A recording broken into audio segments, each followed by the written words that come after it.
So we've got all of this evidence, Pat, that gold is in a bull era. So what? So what? We're setting a bit of a historic precedent here. Was it really that event that caused the rally to go up? The economy is going to start suffering pain. That's going to be bonkers. Welcome, everybody, to another episode of Talking Trade. Of course, you have Kevin Wadsworth and myself, Patrick Karim. And today, Kevin will talk to you about gold. Gold's bull era. So what? Right, Kevin? Yeah, exactly. So what? Who cares? How do we define a gold bull era? What does it mean? Why does it matter? Because if you're not invested in gold, then who cares if gold is in a bull era? Well, you should care, because if you're invested in the stock market, if you're invested in commodities, if you're invested in a 401k, if you're invested in tech stocks, if you're invested in cryptocurrencies, then gold being in a bull era has a massive set of implications that you need to be aware of. What do I mean by that? Well, I'll just give you a little taste of what I mean by that with a run through some charts here, and it might sort of make you sit up and take notice that gold being a bull era isn't just about the fact that gold is going up in US dollar terms. So there are a number of charts that help us to define a gold bull era, and I'm just going to run through some of them. So here we've got the US money supply, United States M2 money supply versus gold.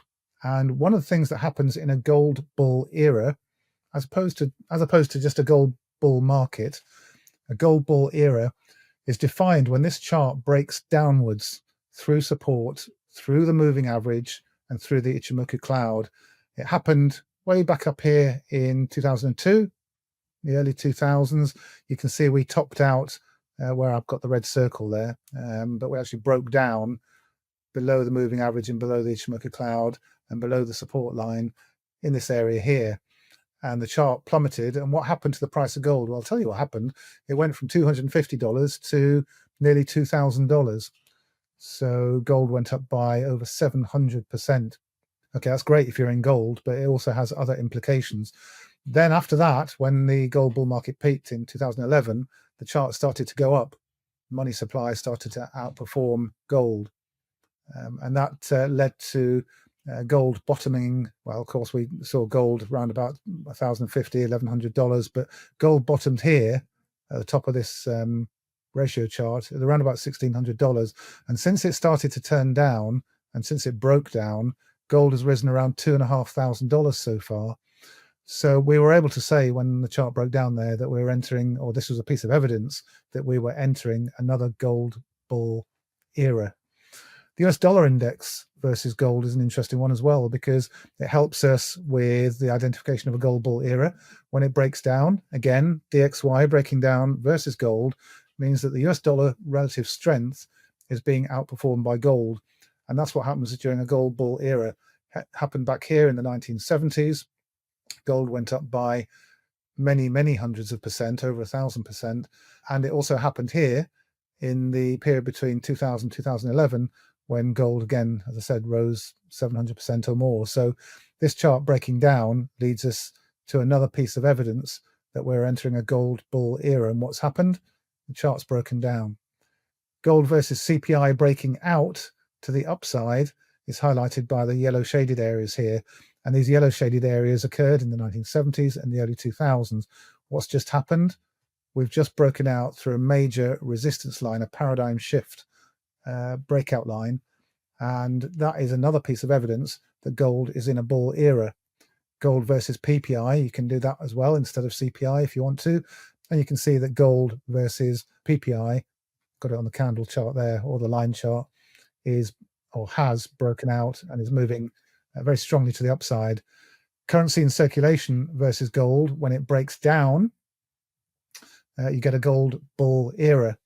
And what's just happened? Currency in circulation has broken below the moving average, below the Ichimoku cloud, below the support line, much as it's done previously, breaking through key support levels where you find the Ichimoku cloud and the moving average there.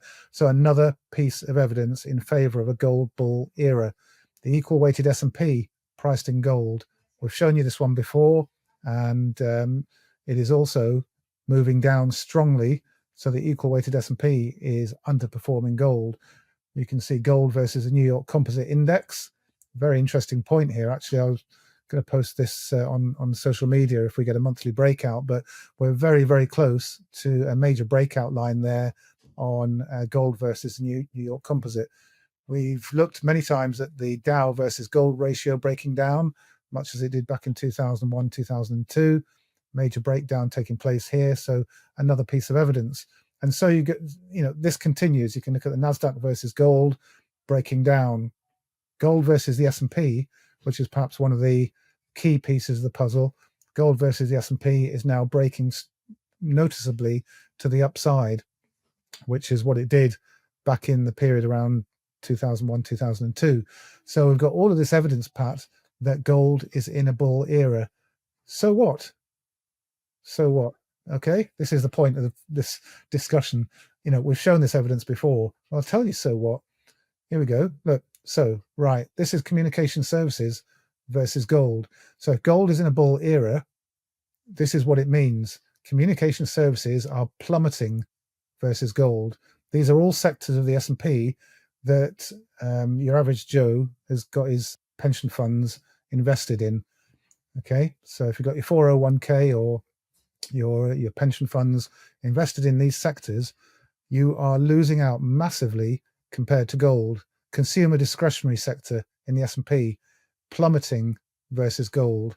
Look at consumer staples in a disastrous bear market priced in gold plummeting. We've got XLE. XLE is energy. Now, energy at some point we expect to start to do well. So this is one chart that at some point in the gold bull era can actually do pretty well. But at the moment, it's plummeting versus gold. What do we got here? We've got XLF, which is financials versus gold. And the capital rotation process here is pushing this chart below the support line, below the moving average, below the Ichimoku cloud. So if you're invested in financials, going all the way back 25 years to the year 2000, massively underperforming gold. How much has it underperformed gold? Let's work it out. 86%. So if you've been invested at any point in the last, this century, since the year 2000 in financials, then you're investing in a market that is rolling over and breaking down into a renewed bear market priced in gold. XLV, healthcare, it's in a disastrous bear market versus gold. It's plummeting, having made a very clear topping pattern. We've got XLI, I think that is there. Industrials, yes, XLI industrials, broken down. It's in a bear market. If you're invested in any of these sectors, you are onto a loser. Materials versus gold, losing. XLRE, real estate, what a disaster. Look how much that's fallen. Absolute disaster for the last decade or more, probably, has trended down and down and down and down versus gold. We've got XLK, which is the one sector of the stock market that has been trying to hold up priced in gold. It's technology.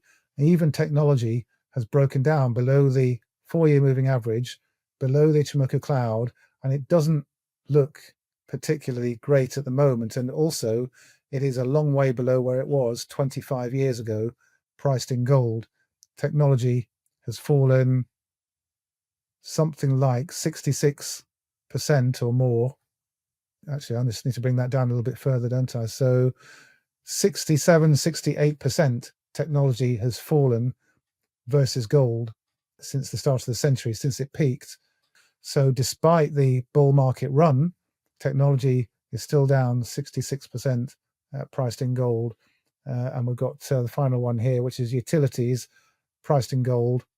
It's just gone from top left to bottom right and has fallen over 80%, 83%, despite the recent rally that everybody points to and says, oh, the stock market's had a brilliant rally. It's been in a bull market for years and years and years. Well, not priced in gold, it hasn't. Priced in gold, utilities and many of these other sectors ended their bull markets years ago.